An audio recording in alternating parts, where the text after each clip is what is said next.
The Sportscast, September 23rd, 2020. If you haven't yet, please subscribe in all our channels, YouTube, Periscope, and iTunes. On Periscope, we're at the Sportscast 1. And if you're on iTunes, please leave a rating and a review. It'll help us out in the podcast charts with Apple, because they are the number one Apple podcast directory in the world. And, of course, visit us on thesportscast.net, thesportscast.net, or on Twitter at thesportscast1. You can view the show at thesportscast1 on Twitter. And if you're in Periscope, if you live in Periscope, please follow us. Put a notification. We got some exciting guests. Last night we had Marvin Constant. We got Evan Smith. Chris Samuels. We had a huge all-star cast. Even Funny Man came on the Sportscast. He was dying to come on. Anyways, this episode is brought to you by Insta Bible app. You can download the Insta Bible app. New update 3.3. Get it. This week at the Sportscast is SEC week, the biggest conference in college football, maybe in the world. And this year we'll have a delight. First time ever, we're going to see every SEC team only facing SEC teams. And within soccer terms, it's called the group of death. This is how big this conference is, both East and West. And a man that lives in Tuscaloosa himself, Stephen Smith. Welcome back to the Sportscast. Doing well, Santiago. Happy to be back, man. How you feeling? I'm feeling pretty pumped. It feels like the Olympics this week. It feels like real college football is coming. Yes, ACC played this past couple weeks and some other minor conferences, but this is it, Stephen. It's coming. This is it. I mean, it's how we've gone from an all-season where you wonder, would we have football? Would football happen? There was a lot of paranoia in the air with the COVID situation. And to go from that to the SEC and the foresight of Commissioner Greg Sankey deciding, let's not jump the gun, let's not cancel the season, let's pull the back a little bit, see what everybody else does, then make our play. And for us to have football and everybody staying calm, staying together, this is really exciting right now. Yes, I do have to give credit to Greg Sankey. Definitely feel very comfortable pushing the date to September 26th. Conferences like the Big Ten and Pac-12 just scrapped it, wait to the spring. Now they're kind of fumbling the ball and try to get a earlier start, perhaps in November. Obviously, things are a little bit fragmented when it comes to scheduling. We don't know if there'll be a playoffs. Steve? It's going to be now, that part's going to be interesting because Bill Hancock, the executive director for the college football playoff, he talked about if there is a season, college football season, for the CFP committee will have a playoff. They will get together and make sure that playoff happens. Now, it won't be the same without the Pac-12 because you look like Oregon and Utah, those teams, they mean a lot. And of course, the team stay there, fumbling the ball a little bit. They're trying to get their season started on October 24th, if I'm not mistaken. And as much as I would see Justin Fields play, Ohio State play among other teams in the Big Ten, the executive director, Bill Hancock, did mention if football season is a go, which it looks like, it's going as we've seen it go, they're trying to have a playoff. The playoffs is definitely a thing that we got to see. We could see a potential aspect where we just see conference championship games, and that's it. Could be, and that would be sort of a weird dynamic, like I said, just due to this year, you almost have to put an asterisk by whomever is the winner. Did they really win it because they didn't get a chance to play, everybody? You had to play just your conference. Now, once again, the SEC, one of the toughest conferences, if not the toughest conference in college football. Oh, hands down. We'll have a little bit more extra to say about that. But it is just sort of different here seeing how this year, doesn't really count. Because what's crazy is, Santiago, now that people are talking about this, players that play this year have the chance to come back next year because this year does not affect the eligibility. It doesn't go against the eligibility. It doesn't hit that side of the spectrum. So we could see seniors, 4-year, 5th-year seniors, still come back for another year because this year doesn't count. The ramifications could be significant. It could help some players out, maybe hurt some players. But Stephen Smith, are you ready to go over the Alabama roster? Oh, man, are you kidding me? I mean, I was tickled pink when Saban put this out. Let's do it. Let's begin with the quarterbacks, Mac Jones versus Bryce Young. Stephen, who wins that battle? Mac Jones has won the starting quarterback job, according to Coach Saban. On Monday, put out the depth chart. Mac Jones is the starter, and it's this is something that people should not be surprised about. I know there are still a couple of people shocked, going, well, no way. Bryce Young comes in, 5-star, Elite 11 quarterback from California, U.S. Army, All-America Bowl, offensive MVP, just larger than life. There's no way that Bryce Young did not win this, but Mac Jones named the starter, and going into his 4th year as the guy in the system, everybody in this program trusts this young man. They have confidence in him. He has confidence in himself. There have been so many times in Mac's career where he's been overlooked. He's been undersold. I remember talking to both of his parents, and they both expressed to me about how he grew up 2 years behind everyone else on the physical growth curve. So he had to grow into his body. On top of that, he didn't start in high school as a quarterback until his junior year. I remember he came to Alabama in 2017 as the quarterback behind Tua Tagovailoa. Tua had all the hype and all of the appraisal behind his name, and Tua deserved that just due to what he did throughout his career with the Crimson Tide. And so now Mac's in the same situation again where he's in here, but Bryce Young bringing more of the excitement, bringing more of the anticipation. But Mac has always been just the ultimate workhorse, and that has put him in a situation where he's got a chance to take this team and win a national championship with this team. A lot of people go back to, well, Steven, he had the 2 interceptions against Auburn, and that happened. But it's Auburn. Yes, he had the 2. Yeah, absolutely. And the Iron Bowl. The 2 turnovers. Go ahead. No. Go ahead. I was saying, yes, he had the 2 turnovers against Auburn, but that was one of the best defensive fronts in college football, if not the best defensive front. And what does Nick Saban always say? It's okay, what's your resolve? Do you sit there and you let that ruin your life? Or do you get back up, keep slinging a hot pigskin, and put us in position to win the football game? And that's what Mac Jones did. He got up, he took some shots, he had 4 touchdown passes, 335 passing yards, and if not for a missed field goal at the end by Joseph Alola, this game would have went into overtime, and Alabama could have had an opportunity to win that football game. So the young man is an ultimate competitor, and he has shown, hey, I've got what it takes to lead this team to the big with the national championship.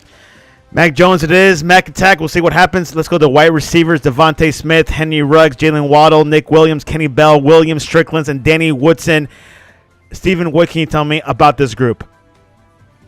I mean, I'm saying this right now. I am really excited about this wide receiver group. And we know what Devontae Smith and Jalen Waddle can do. I mean, we know both of these 2 guys can do. They have huge resumes. Devontae Smith, for starters, he started his career as, Mr. Clutch Man.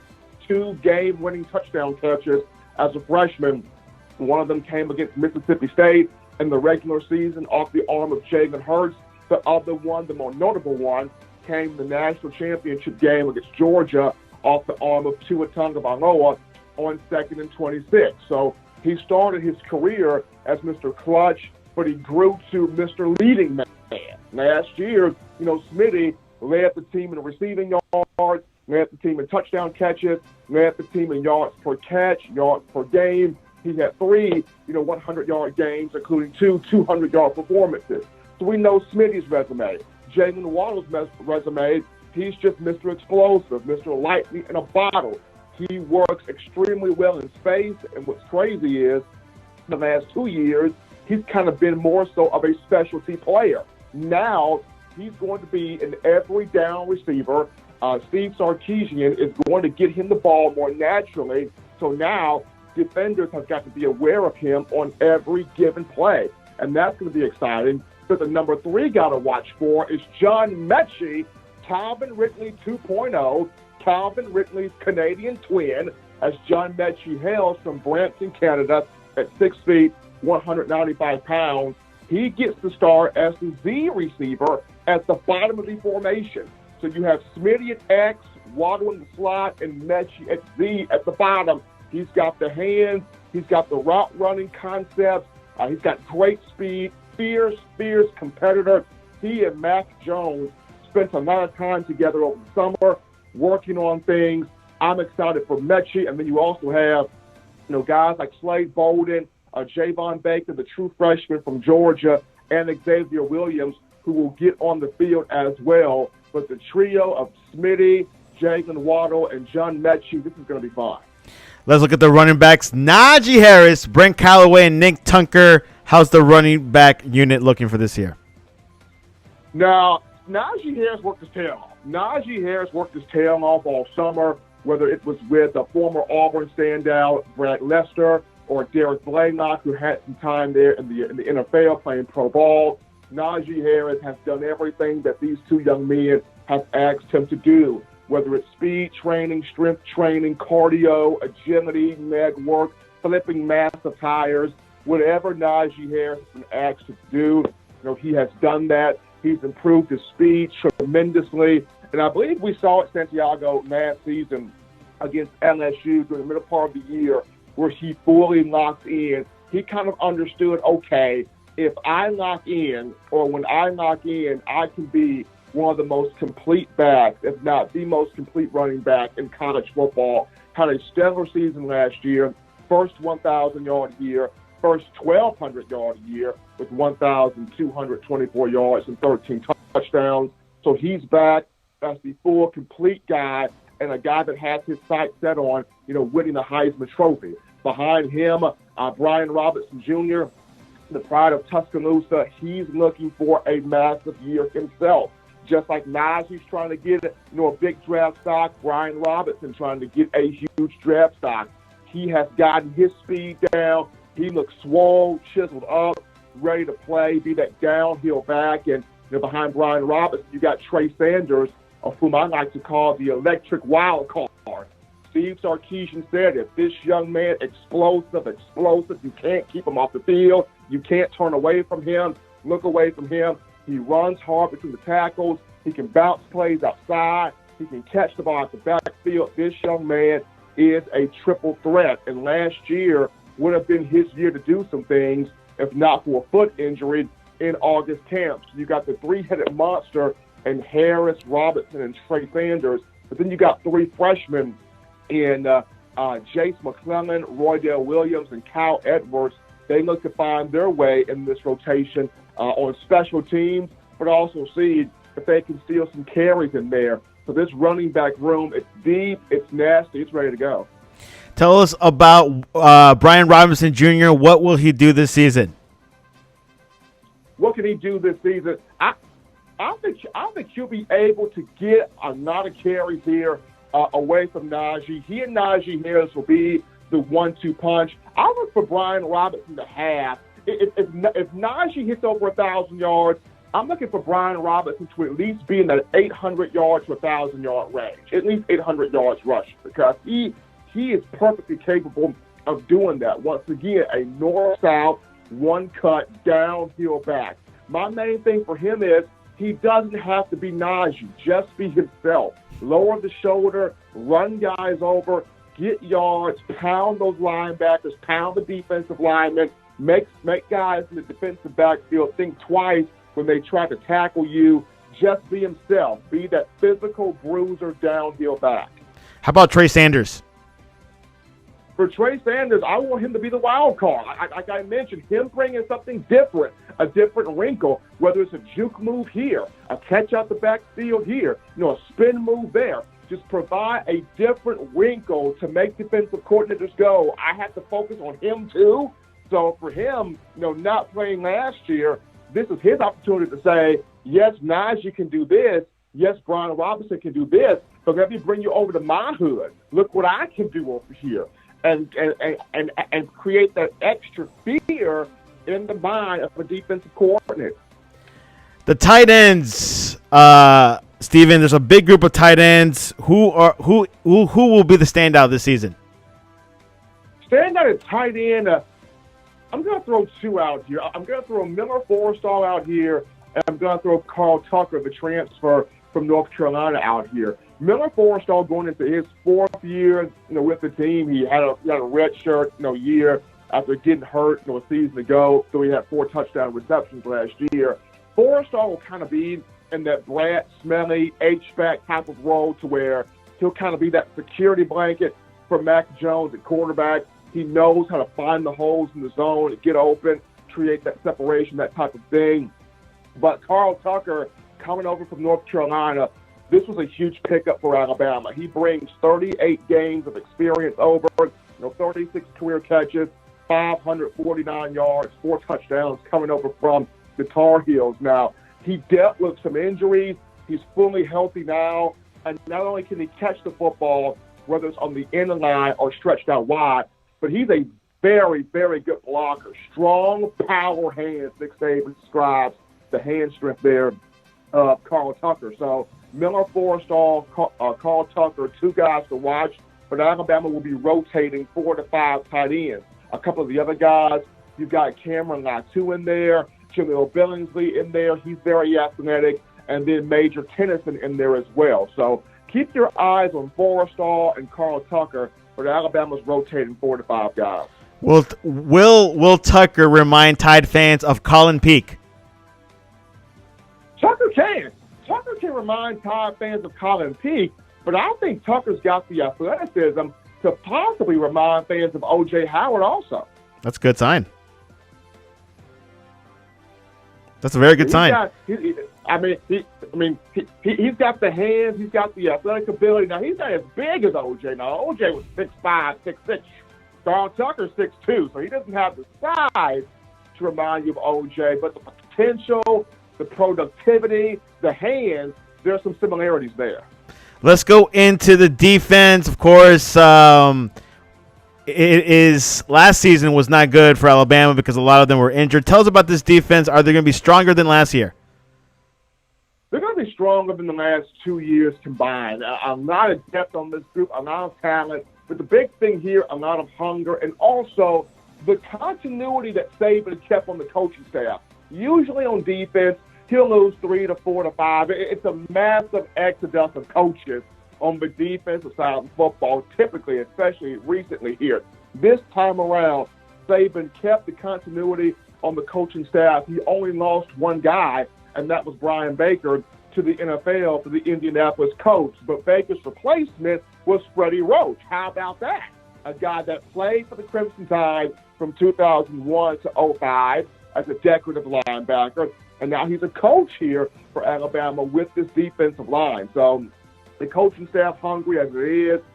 These players, you got a lot of depth on the defensive line. Of course, LeBron Ray's back at the defensive end. DJ Dillon's back as a sophomore at D tackle. You've got guys like Justin Boydby and Byron Young, who played last year as freshmen. They got experience. Fidarian Mathis is back. Christian Barmore is back. He's been back to practice this week. He sustained a knee injury prior to the second scrimmage. He's fine. He's back out there working. So you've got some depth and some experience on the D-line. But having Dylan Moses back is a big deal. He is back. He is moving well on that knee. He's getting guys lined up. He's teaching the young players. I mean, him together with Christian Harris, having 2 Louisiana kids in the middle of that defense, very, very special. Both guys are extremely excited to work together. But the joy at the linebacker position, Santiago, is Will Anderson, the 5-star true freshman from Hampton, Georgia, by the way of Dutchtown High School. He gets the start at Jack Rush linebacker. This young man is the real deal. He is nothing to sneeze at. Teammates around him are just stuttering, talking about this guy has it. He came in with the swagger. He came in with the confidence. He came in ready to learn, and he's prepared to go. And, this guy is the closest thing to Tim Williams that Alabama has seen in quite some time. And Timmy Williams, as good as he was, he didn't pop at Alabama until his junior year, 2015. That's where he had the 10.5 sacks and the tackles for loss and the quarterback hurries, putting up those big numbers. William Anderson has come in, grabbing that conversation, grabbing that attention, grabbing that, hey, I'm going to be the guy here to affect the quarterback, to rush the passer. So looking forward to seeing what Will Anderson does. And in the secondary, Patrick Surtain II is back. Josh Jobe will be the other corner. You've got two safeties in Daniel Wright and Jordan Battle, whom Nick Saban's excited about. And the star role in the nickel package, there lies another true freshman, and Malachi Moore from Hewitt-Trustfield High School here in Alabama. He was kind of overlooked coming in, but he's put his head down. He has earned that starting job. And in the dime package, you've got DeMarco Helms there in the money position back for his sophomore year. So Alabama's got some depth on defense, got a lot of talent in this group, got experience back. The big thing for me is, can the guys in the secondary gel the way they need to and really create those turnovers on the back end? We covered the offense and the defense. Let's go to the underrated special teams. Steven, has Alabama found their kicker? They have, thank goodness. They've got Will Reichert, the sophomore, in here from Hoover, Alabama, from Hoover High School here in Alabama. And Reichert got a very accurate, strong leg. The thing with him, he was hurt last year. Got hurt against Southern Mississippi, and Alabama was trying to rush him back too quickly. That was not the right move. He's finally healthy physically. Mentally, I think he's locked in and ready to go. So Will Reichert, the kicker. In terms of the punting aspect, Alabama's got 3 punters and kind of a battle right now. I mean, you've got Top Herod, who punted last year, did a really nice job, a great job, matter of fact. But then you've got Charlie Scott, the younger brother, a former Alabama punter and All-America punter, J.K. Scott. So Charlie Scott is in here as well. And then you got Sam Johnson, this young man from Oak Mountain High School in the Birmingham area here in Alabama. He's got a big-time leg as well. So you got 3 punters here battling for the starting spot right now. I know Sam Johnson was the first name on the depth chart. We'll see what happens. But Alabama's got the kicker in Will Reichert, got a little punting battle going on. And, the punt returner and kick returner, still Jamin Wallace. But the question is, can the kicker make those big kicks in those big games? That will be the big thing. And you see that when it happens on the field. That's the big thing. You can make them in practice. You can make them in scrimmages. But when they matter, can you put the ball through the goalpost consistently? And for Tide fans, that's kind of where the scholarship lies. I mean, if you can make 50-plus yarders, that's more to love. That's icing on the cake. As I say, that's gravy on the mashed potatoes. But your scholarship comes within 40 yards.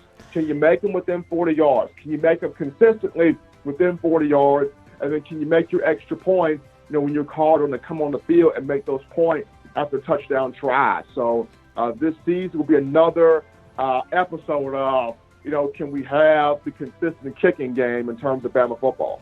Of course, Nick Saban has had issues with kickers in the past couple of years, missing some important field goals to win some games or tie some games. So hopefully that curse is broken. Maybe with less fans in the stadiums, it could help.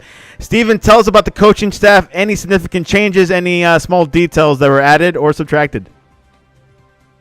Well, the only one as far as the on-field coaching staff change was you exchanged defensively Brian Baker, who's now in the NFL, before Freddie Roach. Coach Roach is here now as the defensive line coach. So that was the only on-field change. In terms of off-field, Alabama brought in Charlie Strong earlier in the offseason back in March as a defensive analyst, and Coach Strong has been great, having him in here, helping out with Pete Golden as defensive coordinator, and the rest of the coaches on defense have been fantastic. So having Charlie Strong has been great. Coach Saban has also added a couple of other defensive analysts as well to help upstairs to make sure that defense is in order. So in terms of on-field coaching changes. The only one was get Roach in here to coach the defensive line. Off-field coaching changes, the Tide hired Charlie Strong as a defensive analyst and a couple of other guys to make sure off the scene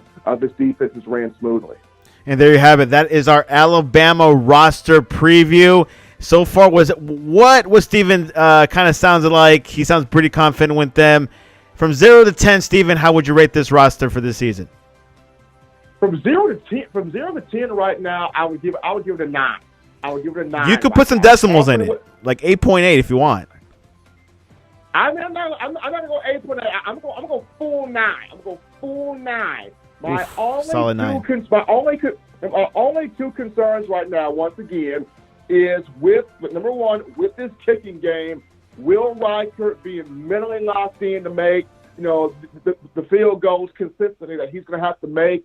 And then number two, the back end of that defense, the secondary. You got some young players in the secondary. Can everybody in that back group gel together? Now, if they can do that, and this kicking game falls into play, this is going to be something fun to watch. But right now, aside from those two things, I'm feeling a strong 9. Steven is feeling good. 9 is a pretty high score. Let's look at the SEC predictions. Who do you have in the top 3 for the SEC West and the SEC East? Okay, SEC West top 3 here.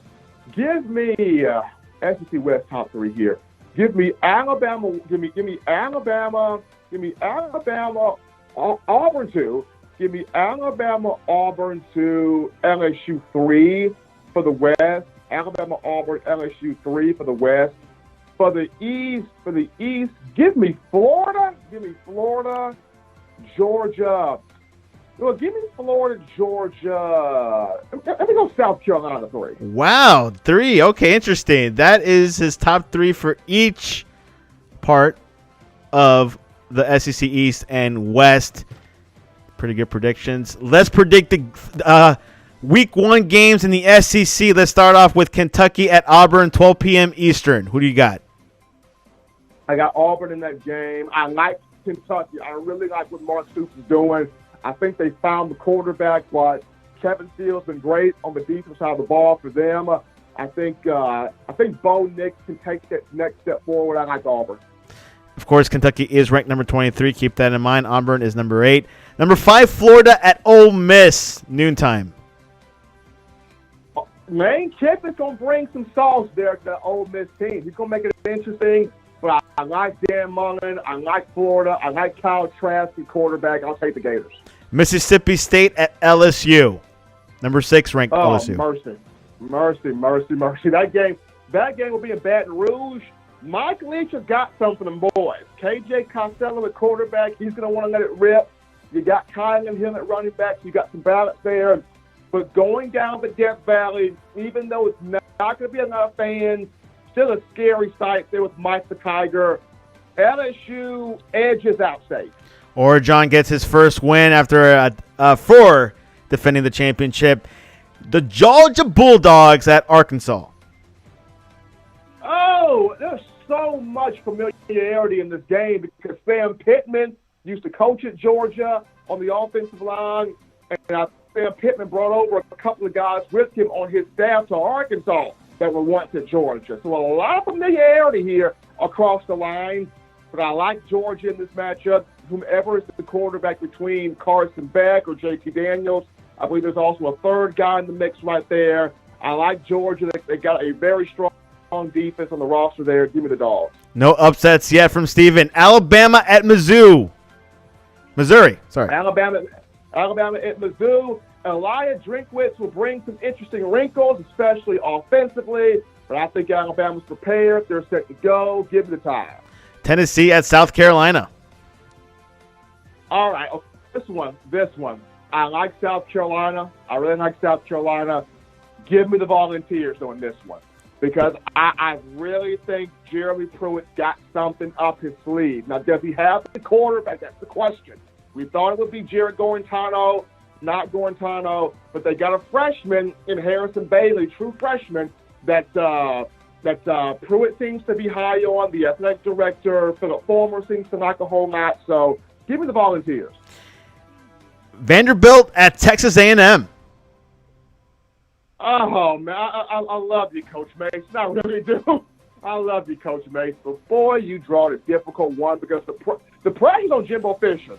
Aggie fans donate a lot of money to this facility, to this program. They believe they should be on the same level as everybody else. I think this is finally the time for Kellen Mond to take that next step. I'll go Aggies. Aggies win. There's a comment, South Carolina will not start Helinski. Yeah, they will not start Helinski. The backup quarterback. They brought in a transfer. I believe they brought in a transfer. So the transfer quarterback will start over Helinski. Let's go to the NBA. Boston Celtics versus Miami. Miami's up in the series 2-1. Who you have, Steven? I like the fight that Boston showed in Game 3. I really like the fight that Tatum and Jaylen Brown showed in Game 3. But I like Miami. I mean, Duncan Robinson's on fire. Jimmy Butler, what a leader he's been. Bam Adebayo's the truth. No one gives Eric Spoelstra enough credit. No one does. I like Miami. Miami, that's my man. I'm from Miami. I'm going for the Heat, but we'll see what Hayward's all about. Is he the real deal? We'll find out at Game 4. NFL, more Miami. The Dolphins visit Jacksonville, 8:30 p.m. Minshew time, Thursday Night Football. Who you have, Steven? As much as I look at Minshew and Ryan Fitzpatrick or Ryan Fitzmagic or whatever he wants to be called, there is no way Ryan Fitzpatrick can mess this up. I mean, Jacksonville You would think. A dumpster fire. You would think. That Jacksonville is a dumpster fire of a team. There's no way Fitzpatrick should be able to mess this up. So give me the Dolphins by 7. I'm taking Miami by a touchdown. And Miami by a touchdown. Thank God. We'll see it. We'll probably won't see any Tua soon, but you never know with the NFL. Steven, give us your... Go ahead. I mean, Santiago, the fans are crying for Tua. They're crying for Tua right now. They are, but I'm not. I'm like, hey, guys, let's just take it easy. December maybe at the earliest. I'm with you. I mean, I'm with you. I'm looking at Coach Flores. I'm saying, hey, hold on here. You got maybe in December, but you got to draft an offensive line. You got to draft some more receivers to put with Devontae Parker. You got to put some help here around Tua before you put this young man out there. Well, there you have it. A lot of SEC talk in every sport we talk about. Steven, give us your closing thoughts over the SEC this season and, of course, Alabama. I'm excited. The SEC football season is here. I'm excited. I'm jacked up. I'm juiced up. I'm prepared. Hopefully every team in the SEC can continue with doing the aggressive testing that they have been doing in terms of COVID, that we can get through this season without having to stop or postpone or delay or anything of that sort. So I'm proud of the conference in terms of keeping guys tested and keeping guys as healthy as much as possible. In terms of Alabama, the same thing with that, keeping guys healthy as much as possible and just seeing what Mac Jones can do on the field, what this defense can do on the field, what this kicking game can do, what the coaching staff can do from all facets. Ready to see the product that is the SEC. And who will we see at the SEC championship game in December? All right, SEC championship game, give me Bama Gators, Bama, Florida. Wow, Florida is a big surprise in the show. A lot of a huge keyword in the show. Ryan Krista, if you're listening, Steven has Smith and Florida Gators. I kind of too. I mean, if Steven says so, I'm going to believe him. I mean, as much talent as Georgia has, there are some questions with Georgia. Number one, do they hit on the quarterback? I mean, number one, do they hit there? Because with Jamie Newman, the guy that many people thought would win the Heisman this year, with Newman opting out, that throws a huge monkey wrench into the plan there. And then at wide receiver, you've got, George Pickens and Demetrius Robinson, but you lost Dominic Blaylock, a very explosive receiver, to an ACL. So where does the help come from there? So there's some question marks when you look at Georgia. If they can answer them quickly, they possibly can get in there. But if they don't answer these questions, I like Florida. Georgia is definitely a huge recruiting ground, but we'll see what happens if it does translate on the field. and in standings, and maybe going into the SEC championship game. Why we're talking so much SEC? Because it's SEC week at the Sportscast. Stephen Smith, what is the best way to reach you to find a good tailgate party before the game on Saturday? Well, absolutely. They can reach me on Twitter at Coaching M. Smith. On Twitter, I can be found at Coaching M. Smith on Twitter. I can also be found on Facebook by the name Stephen M. Smith. So Facebook by the name Stephen M. Smith. The magazine that I work for, the company that I work for, is Touchdown Alabama Magazine. That is Touchdown Alabama Magazine. And that can be found on Twitter at TD Alabama Mag on Twitter. They can be found on Facebook, Touchdown Alabama Magazine. And the site is touchdownalabama.com, touchdownalabama.com, where we break down the Crimson Tide from all facets. And Monday, Wednesday, Fridays, we got a show on YouTube in my own words every Monday, Wednesday, Friday at 6 p.m. Central Time. We go in my own words on YouTube as I break down Alabama football from every possible angle. Probably the best source when it comes to Alabama football is Stephen M. Smith. He's on top of it. And tell us, when will be your next time you'll be on ESPN? Well, whenever they decide to call me, Santiago. I'm sure they're going to call you every week because, I mean, who knows Alabama football news is you. I mean, you saying that, and I'm saying that, and I'm not disagreeing with anything that's being said right now, but they got to be the ones to pick up the phone. Of course, Steve was on the Paul Heinbaum show last Thursday. It was, I got alerted. I got a text, hey, watch it. Which I actually was not able to because I had a prior meeting that I had to attend to. But watch it on YouTube. He's there. You can reach us at the Sportscast1 on Twitter and also Periscope, and on the sportscast.net. We have a 24/7 digital radio you can listen to of the past podcasts. Things are pre-recorded, but you can listen to it. If you like to listen to the radio style, go on to the sportscast.net and you can listen to our broadcast there. Stephen Smith, you were necessary for SEC week at the Sportscast. Thanks for coming on. Thank you so much, my man. I appreciate you. Appreciate Justin Riley and the great things you guys are doing. And, man, continue to keep that Vegas hairstyle going there, Santiago. I'm trying to. Tomorrow we have Matt Caddell. He will preview a little bit what's going on with the other SEC teams more in detail. And, of course, the Sportscast is SEC week, once of a lifetime in the age of COVID. But SEC will make us forget about the bad things of COVID this past year. Anyways, roll Tide.